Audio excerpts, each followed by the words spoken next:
दोस्तों जय श्री राम, राधे राधे। संतों के घर में स्वागत करता हूँ, अभिनंदन करता हूँ, कोटि कोटि नमन करता हूँ। तो दोस्तों आज हम एक वो संत के दर्शन करवाने वाले हैं जो बहुत ही सत्संग करते हैं। तो आज हम आपको उनके दर्शन करवाएंगे दोस्तों।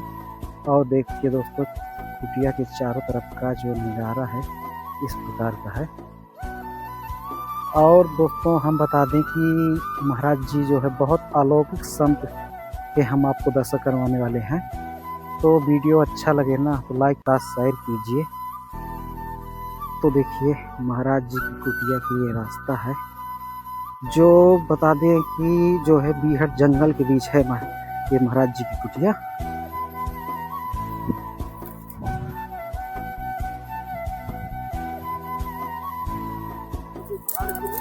जी जी जी महाराज जी आपका व्रत है कि नहीं? दोस्तों हमारे महाराज जी जो है लकड़ियाँ ले जा रहे हैं हवन के लिए।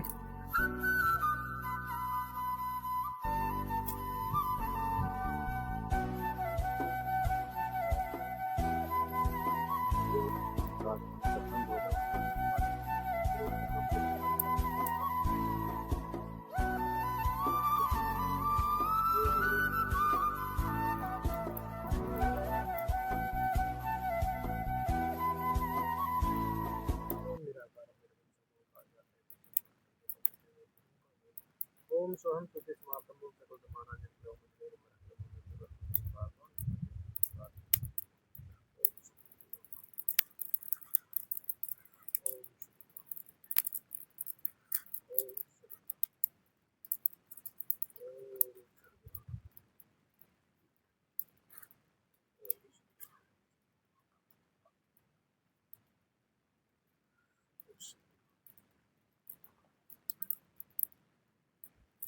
ओम जनाहद राम ओम सुखलाद राम ओम अजोक राम ओम राम ओम निर्वाण राम ओम जाति राम ओम शिवाजी राम ओम अजय राम ओम सरस्वती राम ओम रविंद्र राम ओम ओम स्वाम सुभान राम ओम राम राम निर्वैर राम ओम निर्मल राम ओम विशल राम ओम जय जय जय राम ओम निदार राम ओम संबत राम व्रत निरागर ओम सतराम मेरे सुखे जागर ओम देवी शंकर ओम जिन चरण कमल के मैं बन जाए ओम भाव भक्ति की जो परवाना ओम साधु संगति को वो अधूरा ओम सुख सागर में आनंद गंगा ओम निर्मल प्रकाश ज्योतिहार ओम चंद्रदास राज हुकुम गुरु राम काटो ओम मेहरबान हो राम मेरा ओम चकवे आनंद अविनाशी ओम जगत विदाता सत्यराशि ओम पिंड प्राण जिलो ओम दाना ओम तापर दास ओम परवाना ओम जो समरथ होई ओम जनाई गलताना ओम करो निग्रह सोई ओम भारत परवाना ओम जाति गणेश मनाओ ओम गणना जगत जीवन जीवा ओम ओम परम शक्ति संगीतम ओम जगत विदाता सोई ओम सतराम ओम जगदम्बा जगदीशम ओम मुरारी ओम भक्ति मुक्ति भंडारी ओम सुर नर मुंजन ध्यान ओम श्री ब्रह्मा विष्णु महेशा ओम श्री सस्तुगादो ज्योति आदि ओम इंद्र कुर सरीखा ओम गरुड़ ध्वज ओम समृद्ध जीवन का ओम मनुष्य फलपाद ओम 33 कोटि धारा ओम ध्यान संघासी ओम निद्रे भोजन पारा ओम भर्गो देवस्य धीमहि ओम धियो यो न प्रचोदयात् ओम वक्रतुंड महाकाय ओम सूर्यकोटि समप्रभा ओम निर्विघ्नं कुरु देवा ओम सर्वकार्येषु सर्वदा ओम मंगलम भगवान विष्णु मंगलाय मंगलाय ओम उच्चतम अक्षरम ओम परमं ब्रह्म मलस्वरूपम निरंजनम ओम त्र्यंबकम यजामहे ओम सुगंधिं पुष्टिवर्धनम ओम उर्वारुकममिव वन्दनाय ओम मृत्युमोक्षयमामृतम् ओम कर्पूर गौरम करुणावतारम ओम संसार सारम भुजगेन्द्रहारम ओम सदा वसंत हृदयारविंदे ओम भवम भवामी चैतन्य नमामि। हे सद्गुरु कमंडल वाले बाबा गुरु ज्ञान दी, हे सद्गुरु कमंडल वाले बाबा गुरु ज्ञान दी, हे करुणा निधान हृदय निधान हे मूर्ति जिस उद्देश्य से दास से हवन कर रहा है गुरुदेव बाबा गुरु ओम गुरु सत्यम शिवम सुंदर ओम गुरु सत्यम शिवम सुंदर ओम गुरु सत्यम शिवम सुंदर। हे सद्गुरु कमंडल वाले बाबा ओम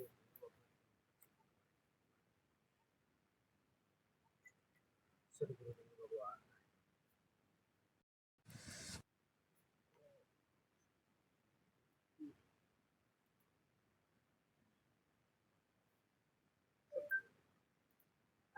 जैसे ये हवन है किस भक्ति में आती है? ये हवन जी देखिए 4 प्रकार की भक्ति होती है। जी ब्राह्मण भक्ति, जी क्षत्रिय भक्ति, जी वैश्य भक्ति और शूद्र भक्ति। ये 4 प्रकार की भक्ति में ये तीसरे लेवल की भक्ति है, हवन क्रिया वैश्य भक्ति में आती है। अब हम समझे पहले ब्राह्मण भक्ति के बारे में। ब्राह्मण भक्ति उसे कहते हैं जो सात्विक कर्म, राजसी कर्म, तामसी कर्म होते हैं।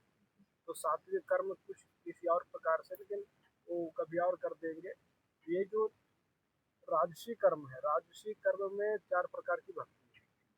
ब्राह्मण भक्ति, क्षत्रिय भक्ति, वैश्य भक्ति और शूद्र भक्ति। ब्राह्मण भक्ति उसे कहते हैं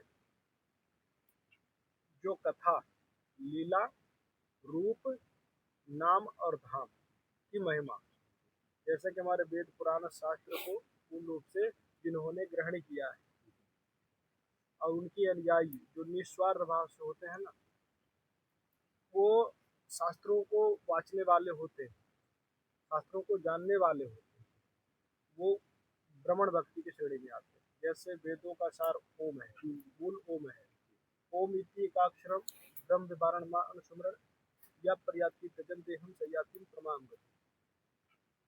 जो ओम नाम का सिमरण, फिर बताया है तो श्लोक में, ओम वायु अनिलम अथम इदम पश्मांतम शरीरम ओम कृति समर किलवे समर कृति समर सिमर सिमर कृति समर। जो ओम नाम का सिमरण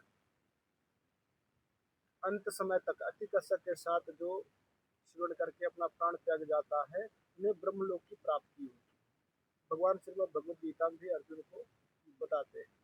लेकिन ब्रह्मलोक पर्यंत सभी लोक पुनरावर्ती में, जन्म मृत्यु में। तो ये है उच्च जो निस्वार्थ भाव से जो नाम देते हैं। ब्राह्मण भक्ति में 3 प्रकार के गुरु होते हैं, सात्विक गुरु, राजसी गुरु, तामसी गुरु। तो सात्विक गुरु जो नाम दीक्षा देते हैं, जो उपदेश देते हैं ना, वही राजसी गुरु भी देते हैं। राजसी गुरु उसे कहते हैं जो सकामी होते हैं, जिनके अंदर फल की इच्छा रहती है, उसे सकाम भक्ति कहते हैं। ब्राह्मण भक्ति वो ईमानदारी से करते हैं, तो वो भी वही नाम देंगे जो निस्वार्थ गुरु दे रहे हैं। और एक होते हैं तामसी गुरु। तो तामसी गुरु संशय होती है ना, जी तो जीव उद्धार नहीं हो सकता है जीव को, जब तक संशय रहेगी। जी अब जैसे हम सब तो एक मानव साधारण जीव हैं, जी लेकिन जो भगवान नारायण के जो वाहन हुए गरुड़ जी, जी उनको भी संशय परमात्मा को लेकर हो गई थी। जी जब भगवान परब्रह्म राम अवतार में आए, जी तो मेघनाथ ने उनके ऊपर नागपाश बाण मारा था, तब वो लीलामय से मूर्छित हो गए। जय हो। और उसी लीलामय के अनुसार गरुड़ जी उनको नाग पाश से मुक्त करने के लिए आए। और जैसे ही वो आए, देखे भगवान की ओर, तो ऐसा लगा उनको कि शायद ये ब्रह्म है कि कोई और है, क्योंकि इस तरह से मूर्छित तो नहीं ब्रह्म हो सकते हैं। जय हो। इस बात को लेकर उन्हें संशय हो गई और उनको यह लगा कि हमने उनको चेतना, मतलब नागपाश से मुक्त किया, तब उनको अंदर जो है चेतना आई जी। तो अब उनको ब्रह्म को लेकर संशय हो गई। और जैसे ही ब्रह्म को लेकर संशय हुई, तो गरुड़ जी भटकने लग गए जी। दर दर की ठोकरें खाने लग गए जी। लेकिन क्यों? जब भगवान पर उनको संशय हुई तब। हाँ, तो आगे बढ़ते बढ़ते कहते हैं ना कि जो खोज है उनकी जारी रही। जय हो। कि ब्रह्म कौन है, कहाँ है। तो कहते हैं ना कि संत मिल जाए तो उद्धार हो जाता है। जी जी जी। तो वाणी कहती है कि अब भा भरोस हनुमंता, बिनु हरि कृपा मिलहु नहीं संता। बिना हरि की कृपा से संत का दर्शन नहीं होता है। जी जी। तो हरि की कृपा हुई फिर गरुड़ जी के ऊपर जी। और ऋषि नारद जी से उनकी मुलाकात हुई। जी। तो जैसे ही मुलाकात हुई ऋषि नारद जी और गरुड़ जी को, तो ऋषि नारद जी ने गरुड़ जी की ओर देखा, तो उनके जो मुख पे है वो चिंताग्रस्त थे। जी। तो ऋषि नारद जी ने प्रश्न किया जी। कि आप कुछ चिंतित दिखाई पड़ते हैं, बात क्या है। तब जी। गरुड़ जी ने अपनी सारी बात रखी तब ऋषि नारद जी ने कहा कि जिस रोग ने आपको पकड़ लिया है वो बहुत खतरनाक है। जय हो। ये जो ब्रह्म की माया है, जो आपके ऊपर ब्रह्म की माया आई है, इस माया से कोई बिरले ही बचता है, और इस माया ने हमें भी पकड़ लिया था, ऐसा ऋषि नारद जी ने कहा। जी तो इस रोग से बचने का बस एक सरल तरीका है, लेकिन वह तरीका मैं अभी आपको नहीं बता सकता, क्योंकि वो जा रहे थे वाल्मीकि की कुटिया, भगवान वाल्मीकि की कुटिया जा रहे थे ऋषि नारद जी। जी जी तब उन्होंने कहा कि महादेव जी के शरण में जाओ आप, वहाँ पे आपकी समस्या का समाधान हो जाएगा। जी। तब ऋषि नारद जी से आज्ञा लेकर के गरुड़ जी महादेव जी के पास गए, और जय हो। महादेव जी के पास गए तो भली भांति दंडवत प्रणाम किया गरुड़ जी ने महादेव को। जी तब महादेव जी ने कहा कि आपको चिंतित दिखाई पड़ते हैं गरुड़ जी, जी तो बात क्या है। जी तब जी वहाँ भी उन्होंने अपनी पूरी बात रखी। जी तब महादेव जी ने गरुड़ जी को कहा कि यह रोग जो आपको पकड़ा है वो बहुत खतरनाक है, बहुत ही खतरनाक है। इस रोग से बचने का एक सरल मार्ग जो है वो है निरंतर हरि की कथा। जय हो। और हरि की कथा से ही इस संशय रूपी रोग से बचने का मार्ग है। तो वह महादेव जी ने कहा कि बिनु सत्संग विवेक न होई, राम कृपा बिनु सुलभ न सोई। बिना राम की कृपा के विवेक की जागृति नहीं होती है, जय हो। और जय जिससे हो। परमात्मा की पहचान की जाए, परमात्मा को जाना जाए। तब महादेव जी ने कहा कि बिनु सत्संग न हरि कथा, देहु बिनु मोह न भाग, और मोह गए बिनु प्रभु राम पद होई न दृढ़ अनुराग। जय हो। अगर हरि को जानना चाहते हो गरुड़ जी, तो निरंतर हरि की कथा आपको सुननी पड़ेगी, जय तब हो। जाकर के हरि की पहचान कर पाओगे। जय हो। क्योंकि जय कथा में हरि का गुणगान होता है, ब्रह्म का गुणगान होता है। जय और हो। मिली है न रघुपति बिनु अनुरागा, बिनु जप तप ज्ञान वैरागा। रघुपति की अगर पहचान करनी है तो सबसे पहले ज्ञान के शरण लेना पड़ेगा, और ज्ञान सिर्फ सदगुरु के पास मिलता है, जी जहाँ निरंतर कथा होती है। जी तब उन्होंने कहा कि मैं तो आपको कथा नहीं सुना सकता हरि की अभी तो, लेकिन हाँ आपको हम पता बता सकते हैं जहाँ हरि की निरंतर कथा होती है।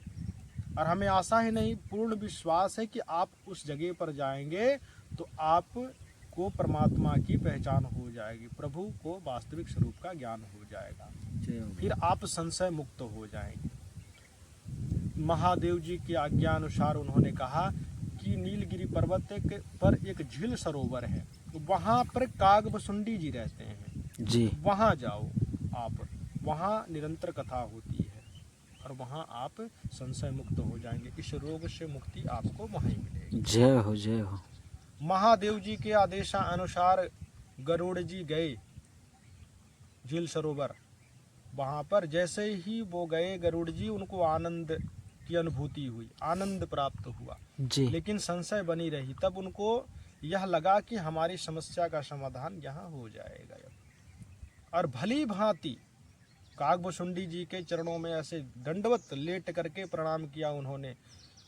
और जब कागभुसुंडी जी ने देखा जी गरुड़ जी को, तो वो भी दौड़े आए कि हमारे राजा आए हैं, क्योंकि सभी पक्षियों के राजा गरुड़ जी हैं। जय हो। जय हो। और जैसे ही गरुड़ जी को कागभुसुंडी जी ने देखा दौड़ते हुए आए, तब उन्होंने कहा कि हे महाराज, आप दंडवत लेटे क्यों हो? मैं तो आपकी प्रजा हूँ, आप हमारे राजा हैं। लेकिन उस समय गरुड़ जी ने कहा कि हे गुरुदेव, मुझे दंडवत लेटे ही रहने दो। इस तरह से उन्होंने अपने भाव को रखा, जय हो। क्योंकि आज जो हम पाने के लिए आए हैं, हमारे राजा आप ही हैं, और मैं आपका तुच्छ दास हूँ, ऐसा गरुड़ जी ने कागभुसुंडी जी से कहा। जी तब जाकर के कागभुसुंडी जी ने उनको संशय से मुक्त किया, कथा सुना करके, जी और वास्तव में हरि की पहचान कराया कागभुसुंडी जी ने जय हो। गरुड़ जी को। जय हो। फिर जय उनको हो। पहचान हो पाई कि जो वो राम थे, जो नागपुर से उन्होंने मुक्त किया था, वो स्वयं पार ब्रह्म परमेश्वर सच्चिदानंद आनंदमय स्वरूप है, जो सभी दुखों को हरण करने वाले हैं, सभी विघ्नों को हरने वाले हैं। उनको पहचान हुई। फिर उन्होंने जाना, सिया राम मैं सब जग जाने, करहु प्रणाम जोर जुग पाने, जात पात पुछहु नहीं कोई, हरि के भजे सो हरि के होई। वहाँ पर कहते हैं ना कि जहाँ पर परमात्मा की, अर्थात मूल तो परमात्मा ही है ना, जी परमात्मा की प्राप्ति, जी जी संशय से मुक्ति। तो संशय से मुक्ति कहाँ पाया गरुड़ जी ने? सदगुरु के शरण में जाकर। सतगुरु के सदगुरु काकभुशुंडी हो गए जय और उन्हीं के द्वारा परमात्मा की पहचान हुई। जय हो। लेकिन कहते हैं कि मूल धन की प्राप्ति जहाँ हो वहाँ पर किसी प्रकार से लोक लाज नहीं करना चाहिए। कहते हैं लोक लाज न कीजिए निर्भय हो रहिए, अजय मन चाहे प्रभु राम को तो दासा तन करे। तो वहाँ पर काकभुशुंडी जी ने, गरुड़ जी ने काकभुशुंडी जी के शरण में दंडवत प्रणाम किया दास भाव से। जी तब जा कर के लोक लाज को त्याग कर, लोक लाज न कीजिए निर्भय हो रहिए, जे मन चाहे प्रभु राम को तो दासातन करिए। जी अगर प्रभु राम को पाना चाहते हैं तो दासातन, और उन्होंने कोई लोक लाज नहीं किया कि मैं एक राजा हूँ। जी अगर उनके अंदर गरुड़ जी के अंदर ये अभिमान हो जाती कि मैं पक्षियों का राजा, ये काकभुशुंडी एक शूद्र है जी और मैं इनसे ज्ञान लूं, तो क्या उनको परमात्मा की पहचान हो पाती? नहीं हो पाती। परमात्मा को जान पाते? नहीं जान पाते। इसीलिए जात पात पूछहु नहीं कोई। यहाँ जात भेद वो नहीं देखना है। जी जहाँ पर कल्याण हो वहाँ पर शीश नवा दो, जी शीश दे दो। अगर शीश देने से भी अगर परमात्मा की प्राप्ति हो जाए तो शीश दे देनी चाहिए। जी समझ रहे हैं? तो लोक लाज न कीजिए निर्भय हो रहिए, जे मन चाहे प्रभु राम को दासातन करिए। लोक लाज मर्यादा जगत की तृष्णा जो तोड़ भगावे, सोए श्री राम पद गति पावे। परमात्मा की पद की प्राप्ति उसी को होती है जो लोक लाज को त्याग देते हैं।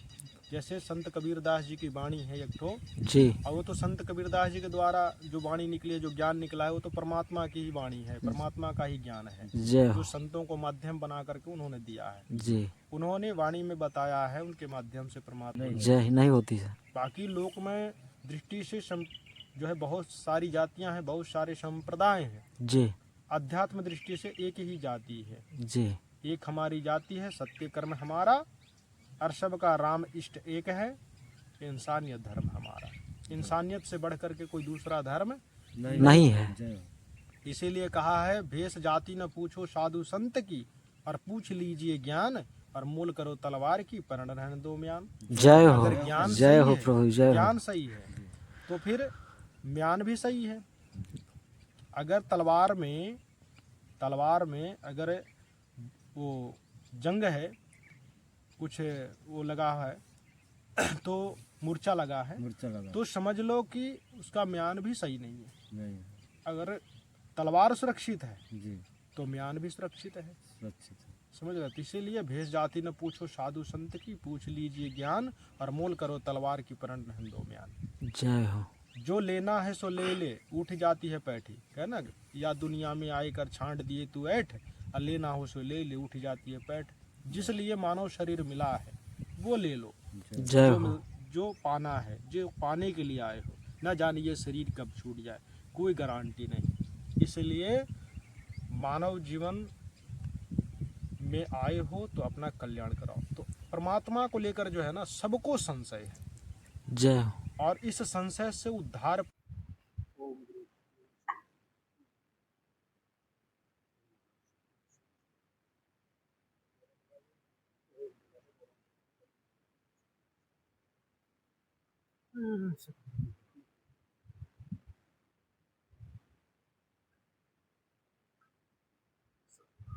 बोलिए सदगुरु भगवान की जय सदगुरु राम की जय सिद्ध बाबा की जय। हर हर हर हर महादेव, हर हर। हर तो आप सभी को इस यज्ञ का दर्शन आप सभी ने किया, बहुत ही सौभाग्य कि इस स्थान का आप सभी को दुर्लभ दर्शन हुआ, और इस दास का भी सौभाग्य कि आज हवन के माध्यम से दास को अभी चेतना है, तो कथा के माध्यम से कुछ प्रफुल्लित हुई और भगवान की कथा हम सुन पाए। इसी के साथ आप सभी को ढेर सारा आशीर्वाद भगवान की ओर से, संस्थान की ओर से आप सभी का जीवन सफल हो, मानव जीवन का। जय श्री राम। जय श्री राम।